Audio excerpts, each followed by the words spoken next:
John Petrides is with us, portfolio manager at Tocqueville Asset Management, joining us on a record-setting day. So feels pretty good, right? We got our jobs report. We get some positive commentary from Wilbur Ross pertaining to the trade deal and Huawei, and it's all systems go, at least for today. Yeah, you hit the nail right on the head. I mean, it's only 2 months ago where we had the yield curve inverted.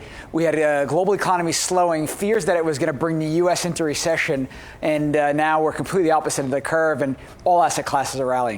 Yeah, it's pretty amazing. But you sort of say, listen, you take this as you go, but you're also giving a little bit of a warning. You're right. You're not saying jump in with 2 feet. You have to invest carefully, I guess, right? Well, here's what we know so far, right? The Fed has basically stated their claim of what they're doing. They're done with raising rates for the rest of the year, unless the data forces them to do so. They've cut rates twice this year. Right. Then we have things clearly progressing with the Chinese and the U.S.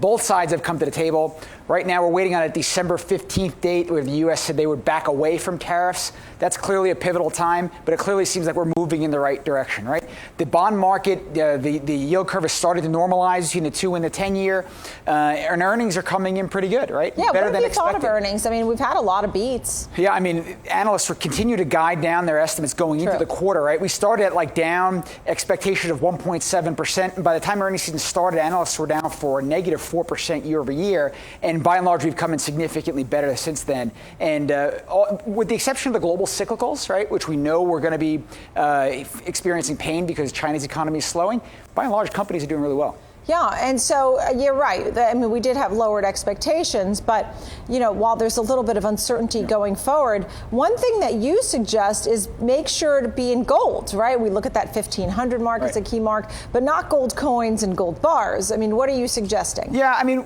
we want to continue on diversification. Just because we're rallying today, we've hit all-time highs, does not mean we're all systems go for you to overweight your portfolio or be 100% stocks, right? Mm-hmm. We continue to feel that you need to have a portion in stocks, portion in bonds, and have gold as a portion of your portfolio. All 3 asset classes have rallied strongly this year, and that's really a rare occasion. 2020 is right on, we're knocking on the doorstep, and there's a lot of risk coming into the new year, politically, specifically on the geopolitical and the U.S. political side. So stay diversified. So when we're looking, as I said, 1500, right? So it's a 1511 right now. We've heard people say that gold can really soar next year, double even, based on concerns about even the politics here at home or geopolitical worries. So you talk about trying to do it through ETFs. What portion, when you do asset allocation, I mean, normally people do 60% equities, 40% sort of fixed income.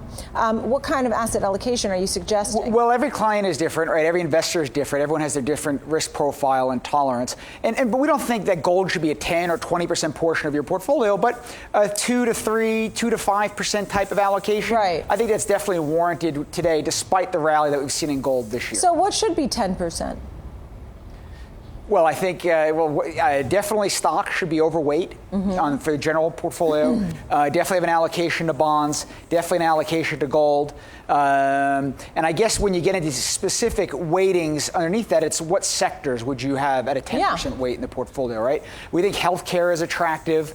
Technology should still have a high exposure within a client portfolio.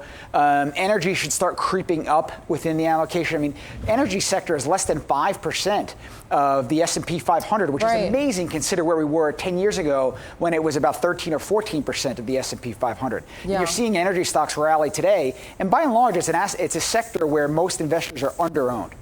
And we're going to be talking about energy later in the show, but it's interesting. I mean, the group really hasn't participated as we talk about the whole decade, really, of the run-up that we've seen since the Great Recession. Energy has been the one group that really has not participated. Yeah, you have 3 issues impacting energy.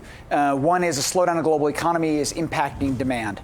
At the same time, in the Permian and in Texas, the U.S. is cranking out so much oil, which is increasing supply, right? So you have a supply-demand imbalance, and that's impacting the price of the commodity. And thirdly, I think this is more recent, is you have ESG investors who are focused on socially conscious investing and are shunning the fossil fuel sector.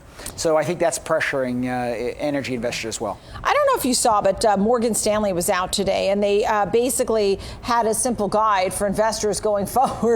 And they basically said for the next 10 years, they're always traditionally a little more bearish, but not very optimistic for the next 10 years at all. I mean, how can they even possibly know? Listen, Nicole, a year ago, the S&P 500 had its fourth quarter of 2018 finished down like 15%, and here we are a year later talking all-time highs. A year ago, the 10-year U.S. Treasury had a 3 handle on it. It was over 3%, and today we're at 1.8. So for me to forecast where we're going to be 10 years from now, good luck.